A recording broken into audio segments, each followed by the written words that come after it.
One more time. What up, guys? Welcome back to the garage, man. Currently Saturday morning. It's really early, dude. It's stupid ass cold out here right now, so we need to get to work so we can warm up. Anyhow, first thing I want to do is I need to clean this cut right here up because that thing is jagged as hell before somebody ends up cutting themselves on it. Well, before somebody else does, because Junior already did. Yeah, but when you go up. Yeah, exactly. Oh, bitch. Yeah, it's pretty sharp, bro. Yeah. Then we gotta lift it up and take the wheels back off once again, bro. Holy crap.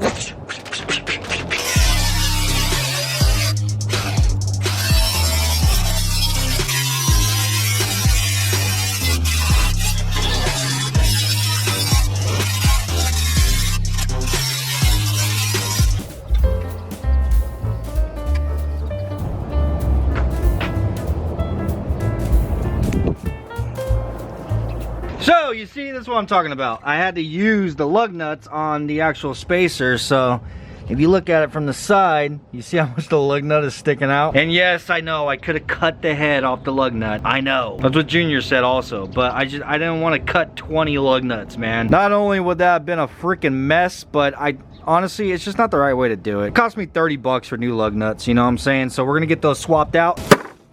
Bam! So I went running around looking at like AutoZone and O'Reilly's trying to find lug nuts, and for one, they didn't have the ones that I needed. I found the right thread size, but they didn't have these open end like short lug nuts that I'm looking for. So I ended up going to a tire shop, in which, a little tip, man, if you guys are ever looking for a set of lug nuts for your vehicle, go to a tire shop. At the stores for a set of lug nuts, it was like 40, 50 bucks. I mean, I went to the tire shop and they're $1.50 a piece, so it came out to $30. And if you have cash, I don't even charge you tax. But yeah, bang bang, brand new jewelry.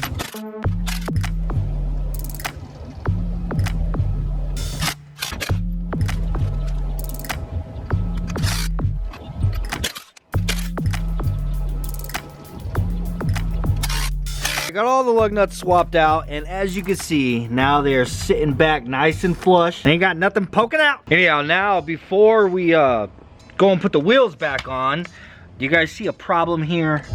Yeah, there's no nut on the axle. So I need to fix that before we drive it, because as you know, the wheel bearing will end up falling apart. Whenever Braven was removing the engine and taking the axles and stuff out to do the engine swap, these axles were seized in there. I mean, hence all the rust. So he had to like hammer the shit out of them to get them out.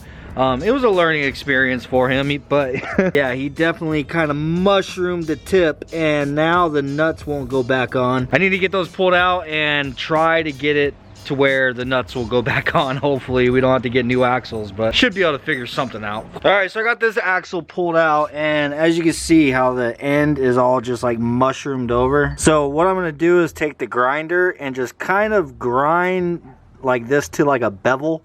I want to kind of like bevel it to where the nut is able to actually reach the thread. Just kind of knock some of that mushroomed end off of there.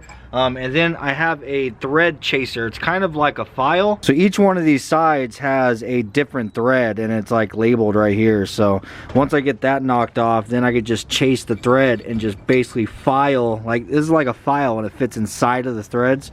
So you just kind of clean them up, you know, and just, I'm gonna sit here and mess with it until I can get the nut to actually screw on there, and then we should be good to go.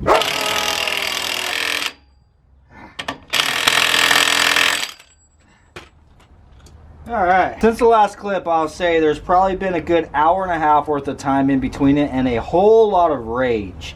But luckily for you guys, you are only witnessing the last portion of it where things actually worked out. I don't know if that nut will ever come off again, but you know what? It's on there, and the freaking hub bearing is gonna stay together.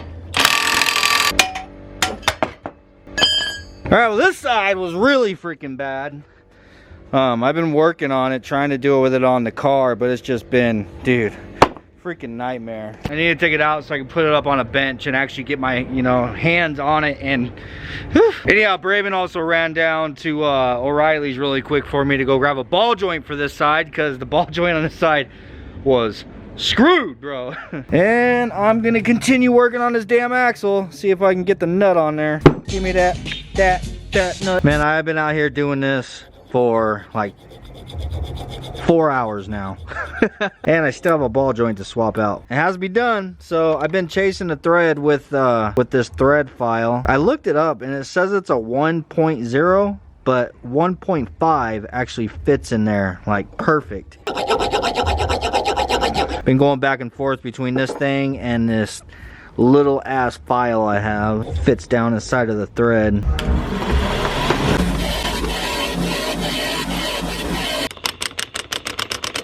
Throw a little bit of sriracha sauce on there, baby. Okay, maybe a lot of it. Never have too much sriracha sauce. Oh shit, putting it on by hand. Hell freaking yeah. There it is. Yeah, that was a pain in the ass, dude. This one was a lot worse than the passenger side, but we got through it. Saved the axle. I don't have to run out and buy a new one. Bro, I started on all this at like 7 o'clock this morning, dead ass. It's 3:30. Yeah, I've been out here for 8 freaking hours, bro. 8 hours. And holy shit, I thought I was gonna have all this done before noon. Way before noon, but it is what it is. Whenever you make plans, you get laughed at, you know what I'm saying? But anyhow, now I need to go ahead and replace that ball joint. Braven went out and grabbed, where is it at? Braven went out and grabbed a new ball joint for it, so I'm gonna throw this on and then put this axle back in and then put the wheels back on and then it will probably be dark. No, I'm just kidding. I really want to drive this thing today. Well, things have most certainly escalated.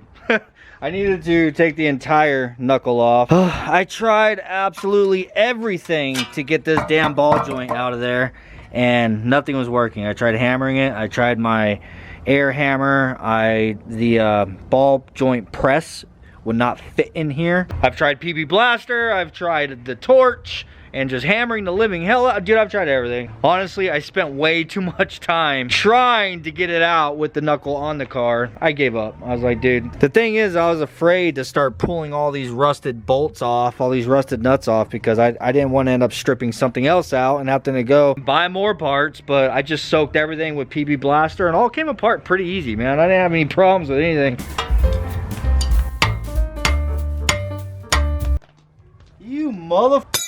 Yeah, I take the damn thing off the car and just get a few good whacks at it, and it damn near hits the wall over there. It's gonna be easier for the new one then. Yeah, well, I'm gonna go through and like clean all the thread on everything, clean the nuts and everything, lube them all up. Yeah. Clean nuts and lube.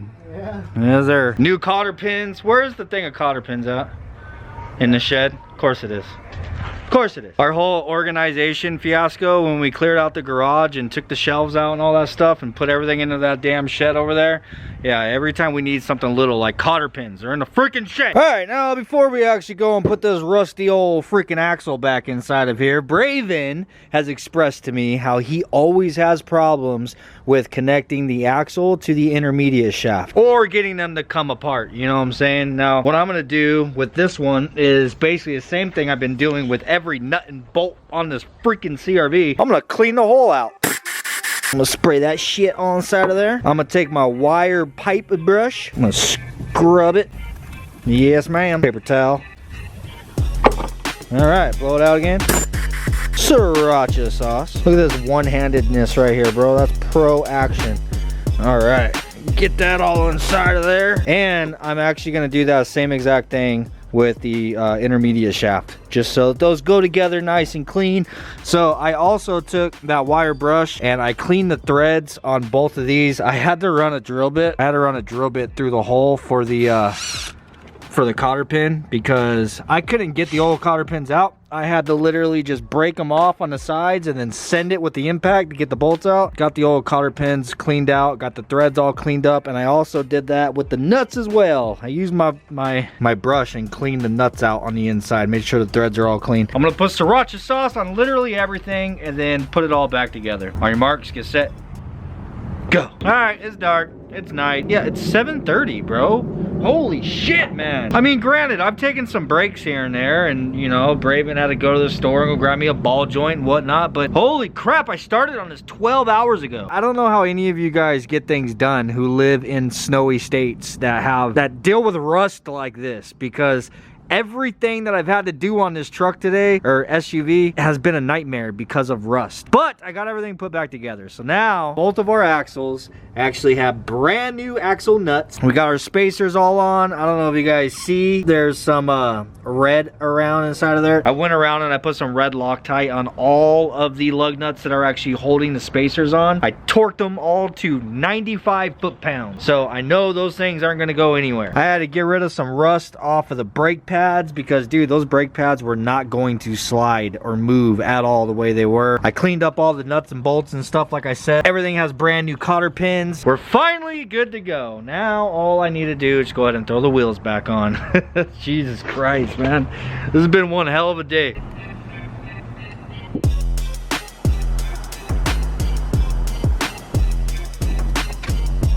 Y'all see any tools? Yep, me neither.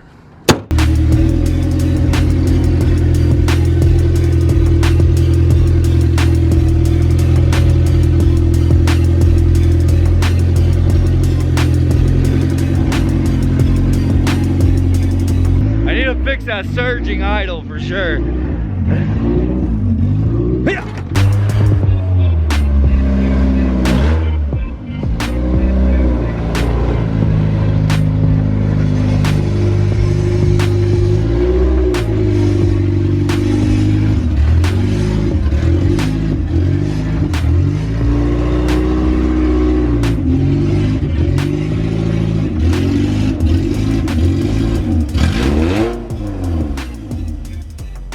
Dude, it rides freaking smooth. I mean, from the backyard to the front yard. What the hell?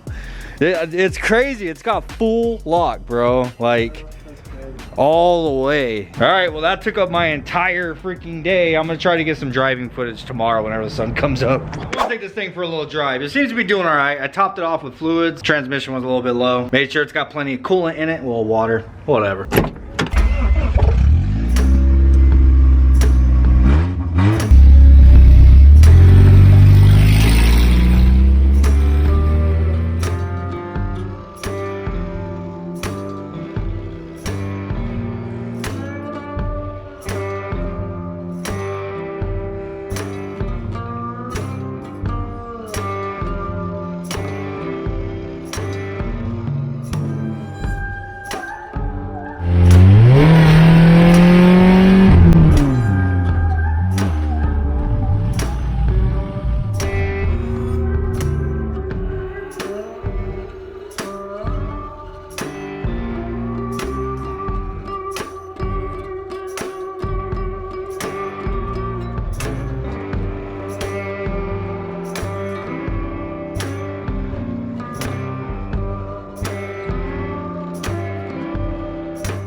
Off-roading in behind Wal-Mart.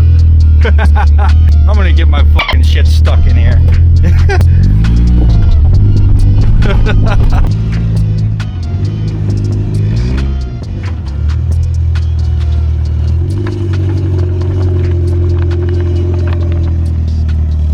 Good look or what? Yeah, I look sick.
Sorry guys, I dropped you. Yeah. Oh yeah. I didn't drop you. That's all that matters. Get my double chin. Sorry guys, I dropped you. Well, that's it for today's video, man. I hope you guys enjoyed it. Sorry about the GoPro footage. The audio on it was, I don't know. I've never experienced that before. It was all high pitched and just like, ugh. Anyhow, this thing is really freaking comfortable to drive, and I know we didn't do anything crazy in it, but just going over the curbs and like those little hills and stuff in behind the Walmart, like, I mean, it feels good, bro. Literally had zero problems with clearance whatsoever. I can turn that thing lock to lock, and it didn't matter if we're going over the rocks or whatever. But anyhow, like I said, I hope you guys enjoyed today's video. We're gonna be able to do a lot more of that kind of stuff, like get out of the house. I'm actually thinking about, once we get all this stuff closed up, I need to get all this closed up so shit ain't getting inside of there. We gotta do some welding and some fabricating and stuff on this thing. I wouldn't mind to throw it on a trailer, dude, and actually drive out to the desert and go see what it'll do. But that's what we're gonna be getting started on next. We gotta do some fabrication and some welding and some closing up of some holes. So peace out, guys, and I'll see you then. Peace out. What are you gonna do? Hug me? Nah, I was covering my manifold, man. Oh.